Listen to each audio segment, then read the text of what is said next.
Salut à tous, on se retrouve pour une nouvelle vidéo de The Clash Design. Donc, je vais vous présenter dans cette vidéo un hôtel de ville de niveau 5 pour une base de guerre ou du rush. Donc, on va tout de suite commencer, on place l'HDV au centre. Donc, pour ceux qui ne savent pas, les bases de guerre et les bases de rush, vu qu'en HDV 5 on ne sait pas forcément tout, c'est la même chose. Et pour ceux qui ne savent pas non plus, le rush, c'est quand on s'en fiche des ressources et ce qu'on veut c'est monter en trophée. Donc je tiens à préciser qu'en HDV5, on ne rush pratiquement pas. Mais c'est quand même bien d'avoir des bases sur YouTube, des bases de rush. Au cas où si ça tente quelqu'un de monter en or ou en cristal même, je sais pas, selon votre activité. Donc pour l'instant je vais pas poser les murs, je vais les poser un peu plus tard.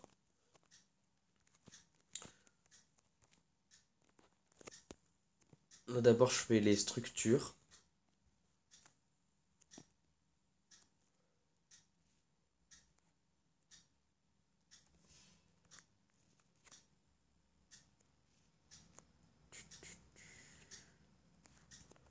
Voilà. Alors ensuite une réserve d'or.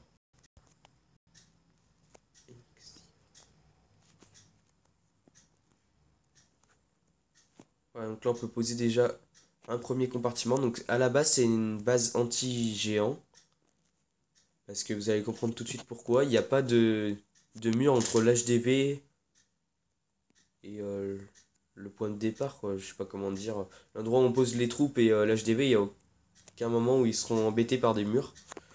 Donc ils vont se faire canarder de tous les côtés par des tours d'archers, des canons. Enfin en tout cas ils vont mourir très très vite. Et c'est une bonne base à prendre. 1, 2. Ok, ça fait ça.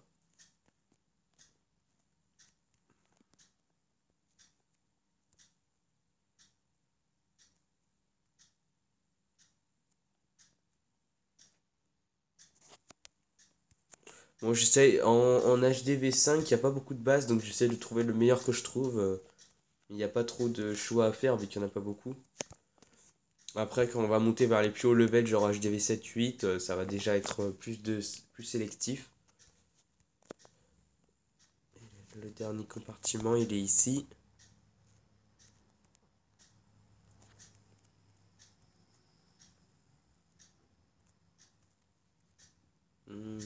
Tour d'archer. Et l'anti-aérien.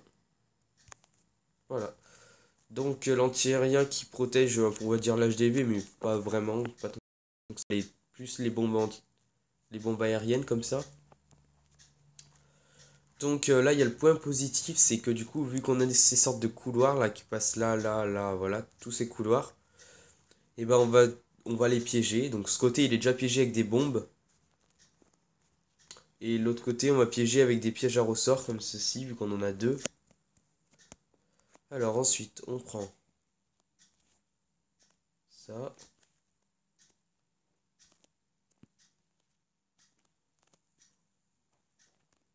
Et le dernier extracteur.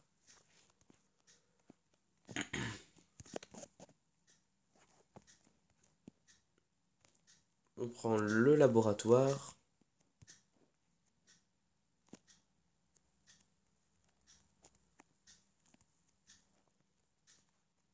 Et voilà, donc là c'est la fin de la vidéo.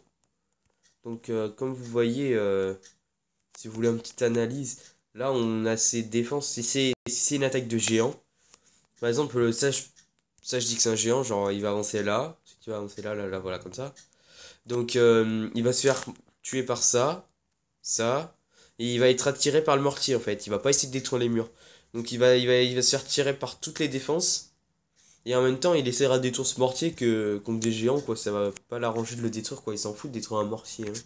Quand t'attaques un géant, le mortier, c'est pas ce que tu vas détruire, c'est plus les canons. Donc ça, c'est vraiment une base anti-géant pure. Y a pas mieux. Après, Barbare Archer, je garantis rien du tout, mais voilà, quoi. À mon avis, ça doit bien résister, vu la tour de sorcier qui est protégée. Donc voilà. Donc ça sera tout pour cette vidéo et donc si cette base vous a servi ou si tout simplement vous avez aimé la vidéo, bah vous pouvez l'aimer ou mettre des commentaires pour me dire ce que vous en pensez. Et on se retrouve dans une prochaine vidéo. A plus pour une prochaine vidéo.